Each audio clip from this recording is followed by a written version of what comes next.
Hello, beautiful moms and entrepreneurs. My name is Charisse Walker, and I'm your host of the Unbreakable Mompreneurs podcast. This is a place where we come together to learn, grow, and inspire. So sit back, relax, and let's get started.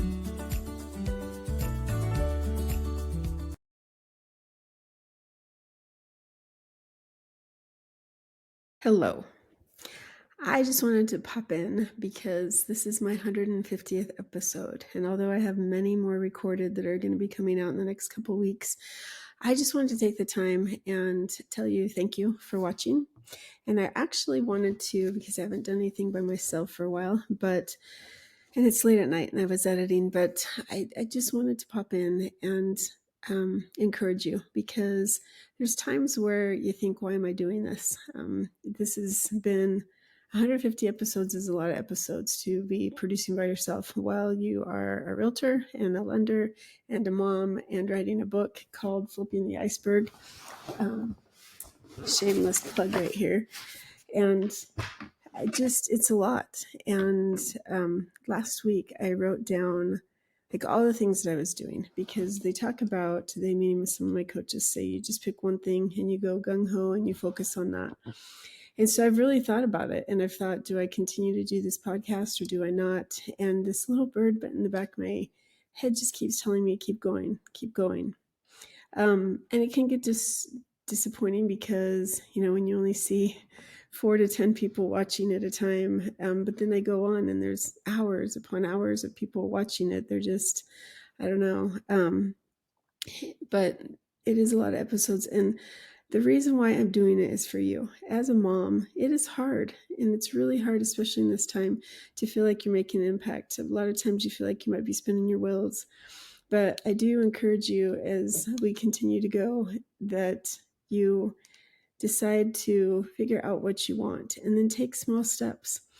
A good example is a year ago, I decided that I was going to run a marathon before I turned 50. And I'd had a hysterectomy and I was on bed rest for 6 weeks because I had another procedure with that.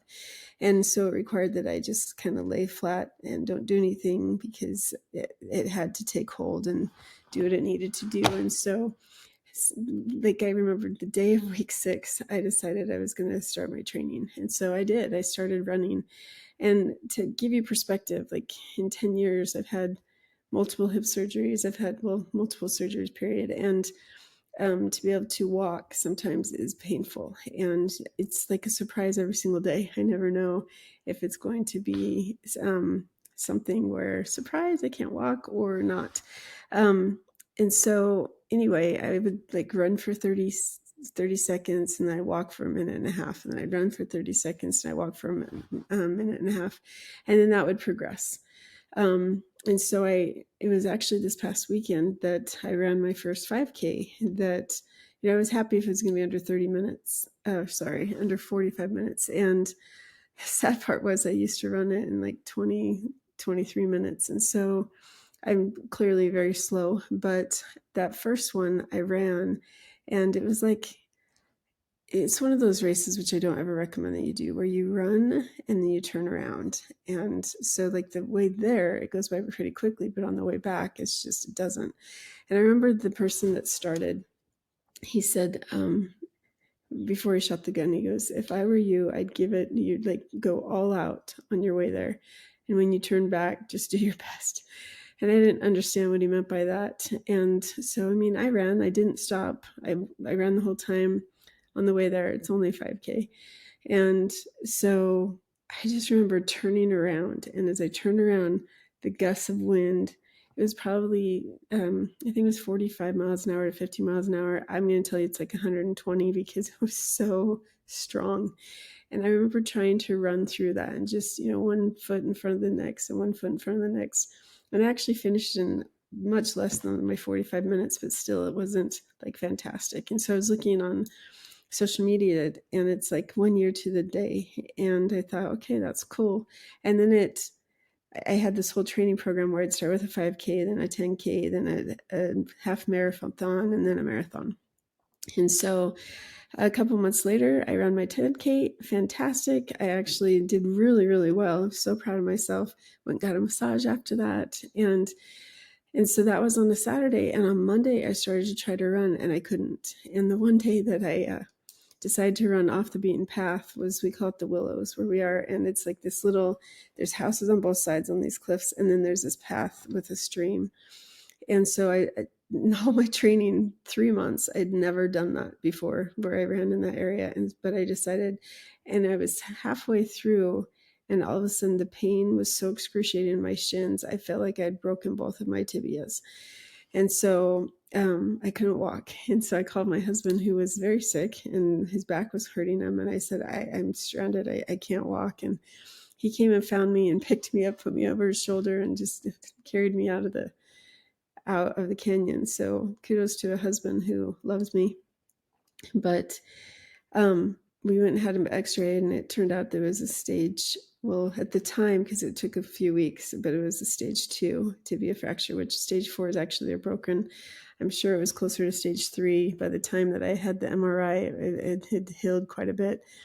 So I was told no running. I have to let it heal and go to physical therapy. And so I did. And I told my physical therapist my goal. And he just shakes his head. He's like, don't train, just go do it. And I'm like, you're an idiot. And so I thought about that for a little while, because I tried to run again. Like, I started running and I was just hurt. And so then I would give it a week or two, and then I'd try to run again, and I couldn't. And so finally, I took 3 months off. So it happened in April was when I did the tibia thing. I didn't run again until July. And so I ran. And so the most that I had trained was like 4 miles. And then I went and ran that 10K, which was 6 miles. And then I, after that, ran another couple miles, and then I got up to 4 miles again. And I realized that my hips were hurting because of the issues I have. My shins were still hurting. Like, there was honestly no way I was going to be able to accomplish my goal, which I was devastated. And so I started like just training 1.5 miles here and there, or I'd run for a half hour. And I had this route that I would run. And so some days I did really well. Other days I didn't, because I didn't drink enough water. I didn't eat. Sorry, it's late. And so anyway, I told my husband, I'm like, I'm going to run the race. And I looked up a whole bunch of different races in Utah. And I knew that like 24th of July is Pioneer Day here in Utah, that there's no way I'd be ready for that. And so then there's a few in August, but I wanted to run it, like my birthday's in November. So I'm like, okay, I'll just do it on November 16th. It's right before my birthday, but we'd have to drive down to almost Vegas to do it. And then I thought, well, if you're going to be that dumb, like if anything happens, to the drive back would be horrible. And if we flew to another state, if I injured myself, the drive back, or any type of healthcare, because we can't go out of state for healthcare. And so anyway, it was like, what do I do? And so there was only one race option that I had. It's called Big Cottonwood. And it, in marathons, you'd leave at like 4 a.m, right? And so that night before, I hadn't, like, I knew the plan to run with my marathon. Like, there was a schedule, there's a plan, but in terms of eating and a diet, I didn't have time to prepare at all. And so usually there's a 30-day diet that you can do, and it tells you like how to build up and what you should eat and things. I decided the week before to run, and so I wasn't prepared. And so I tried to eat what they told me for that week before, and I was pretty good about it. And the night before, we would go to pick up our packet, and because we lived 40 minutes away from where it was, I was afraid that I would sleep through. And so I decided that we went and took care of some things for my real estate, and then picked up the packet, which is in Timbuktu land. I don't even know why it was so far out. So we ended up getting the hotel room, my girls and I, and my husband was going to meet us later. And I laid down. I'm like, oh, I'm so tired. And I went to lay on the bed, and it was like cement. And it took my breath away. I'm like, oh. And so I called the front desk. I said, look, is there any other room that we can move to? And they're like, nope, sorry, all the beds are like this. So we can cancel you. So they were nice enough. I go, look, I'm running a marathon in a couple hours. Like, I need a good night's sleep. They said, don't worry about it. We can cancel. So super sweet about that. And then I went and found like an El Cheapo hotel, but it was okay. But by that time it was so late and I had to be up at like 4 a.m. to be able to go run. And so my husband met us and then he stayed with the girls while I went to my race. And I remember driving up there. It took like 45 minutes because it's all the way up the top of the big of Cottonwood, almost to where you go down the other side of the mountain to go to Park City. And totally unprepared. The most I'd ever run was 4 miles. And I had like 3 goo pouches in my bag. 1 I put in a bag that I would have later, and then 2 I kept in my sweatshirt because it was super cold as well in the morning, and people were just stripping all their clothes, leaving them in their bags. But I thought, no, I'd be cold, and so I kept it on. And then the line for the bathrooms was so long. Like it was so crowded. And then all of a sudden the gun goes off and everyone's gone. And I'm like, what? And so I thought, okay, well, probably should use the bathroom before so it doesn't affect my time. And somehow by the time that all the people, like I was still in line, it had been 10 minutes before I actually, from the time that the gun went off to the time that I started my race, it had been 10 minutes. And so I was super far behind everybody already, like far behind everybody. If you think about it, some people have already run almost 3 miles by that time. And so I start running and, within the first mile, I'm doing really well. Like my time is phenomenal. And like the first 4 miles, I did great because I trained for that. And then things changed. And so like it was almost a mile, like a vertical mile is the elevation that you're coming down. And so anyway, I'm running and I start to get hot. So I take off my sweatshirt, but I like my sweatshirt. So I don't want to drop it like everybody's dropping it. Because if you drop it, it's just going to get donated to a charity. And I liked it. And so when I took off my sweatshirt, one of my goos fell out on my bag, like actually both of them. So I didn't have anything left. And so the first aid station comes, no goo. The next aid station comes, no goo. The next one. And so goo is like this stuff that it's like you open up this package and it's basically like an energy type thing. And it's your fuel. That's what they call it. And so it wasn't until mile 11 that I finally had goo, that nobody had eaten all of it. And I was taking water, the electrolytes and stuff, but I was in trouble. And so by mile 13, I actually like hit the time that you're supposed to, which was 3 hours.